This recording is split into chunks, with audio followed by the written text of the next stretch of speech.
G4AU. He was originally, of course, a government inspector, went round, inspected the stations, and his signature is in my first logbook, saying that I've been a good boy and I can run 150 watts A3 and carve up the local television station.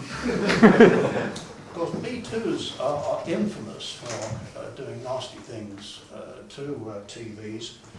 I am the secretary, don't laugh, of the B2 Users Club.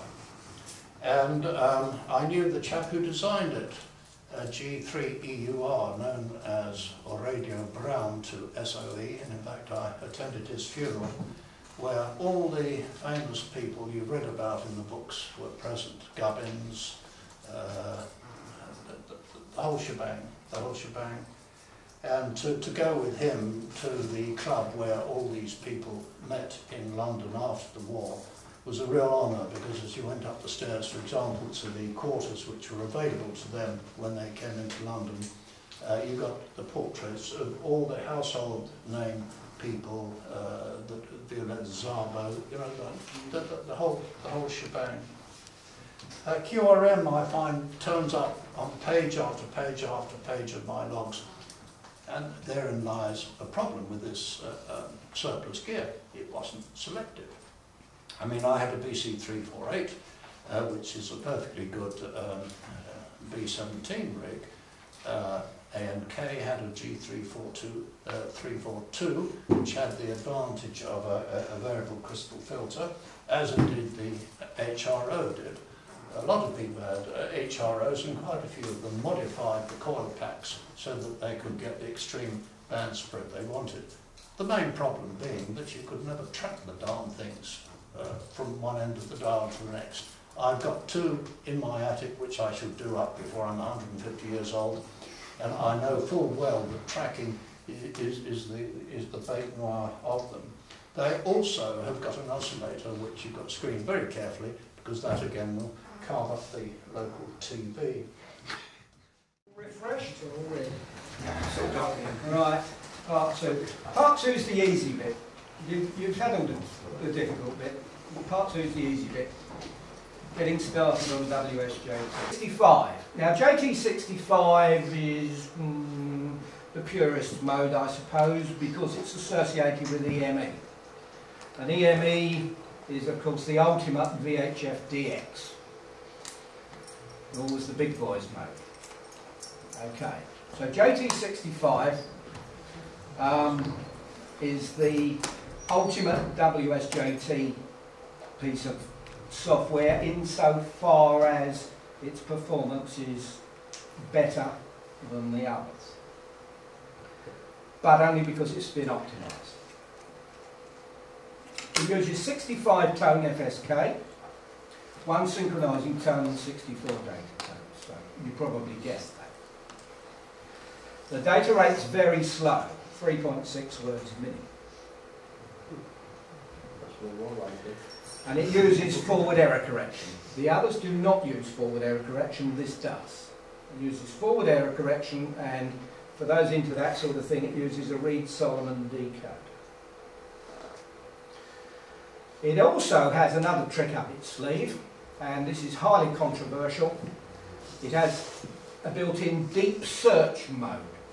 Now, deep search mode uses something that Joe Taylor calls a matched filter. And what the matched filter is, it's an array built up from the call sign database, which is in WSJT.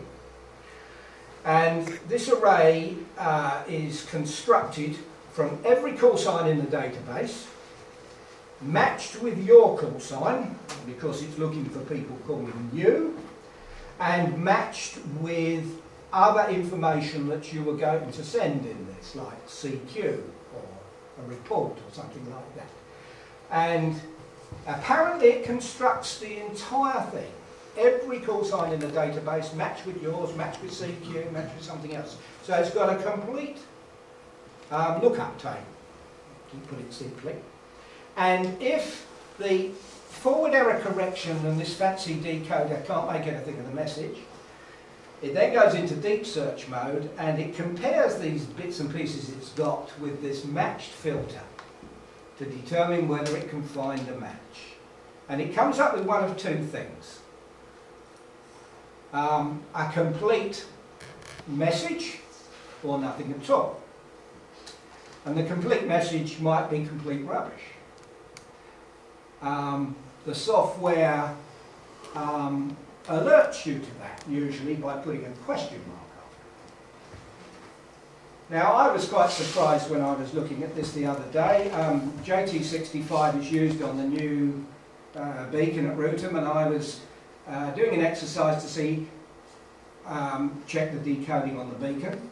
I had no antenna in the rig, and all of a sudden my call sign popped up, and I was being called by a VE7.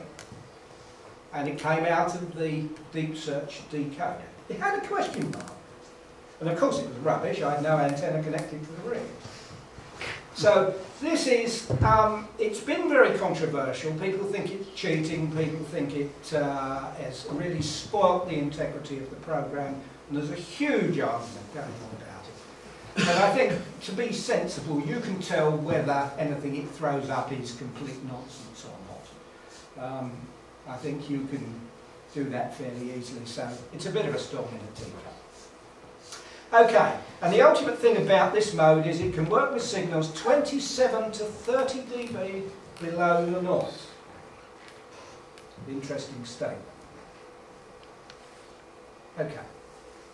Now JT65's got 3 variants, and I went into that before. The variants are designed to cope with the different Doppler shifts found on the different bands. 65A for 6 metres, also used quite effectively on 4 metres. 65B, 2 metres, and recently used for the new GB3 VHF beacon. That's an entirely new use for JT65. And JT65C for 23 cents. Okay. Now this, we changed modes to JT65B. I haven't got examples of the others. Let's see what I'm doing here. Well,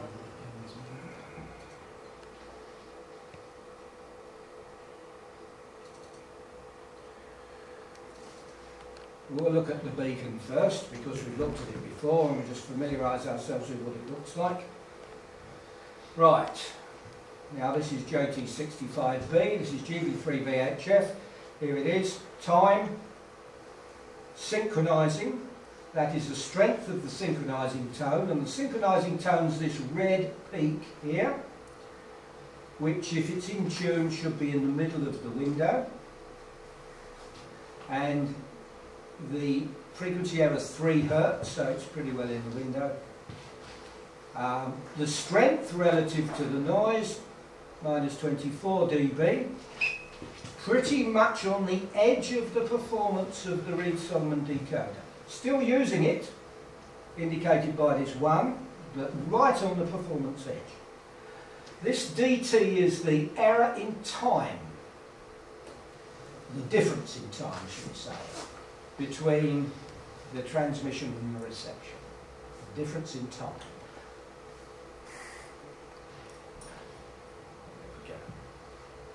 That's the frequency error, I beg your pardon, the frequency error is 8 Hz, I read the wrong thing. W is the width of the synchronising tone.